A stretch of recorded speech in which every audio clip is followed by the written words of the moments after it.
तुम सब अपने अपने शुत्रों से, अपने अपने ऊँटों से पालान उतार के ले आओ, पालान उतार के ले आओ, पालानों का मिंबर बनाओ, उसके ऊपर चढ़ के मैं खुदा का हुक्म सुनाऊंगा।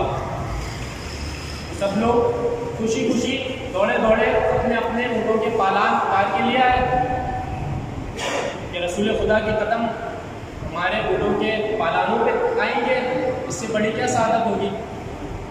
सब जल्दी जल्दी अपने ऊँटों के पालान ले आए और एक मिंबर तैयार हुआ।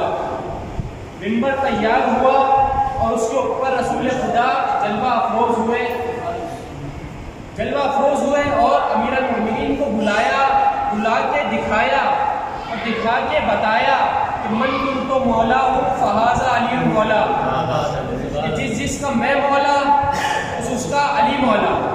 मौला की जो तशरीह है सही माना में कि मौला की क्या माना है वहाँ सब कर चुके हैं।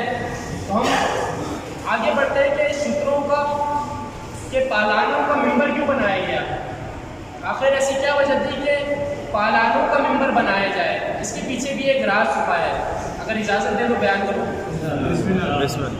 शुत्रों के पालानों का मिंबर, अरबों में ये आदत थी कि जब सुबह उठते थे तो अपने ऊँट के ऊपर पालान बिछाते थे, पालान सजाते थे और फिर अपने अपने काम के लिए चले जाते थे।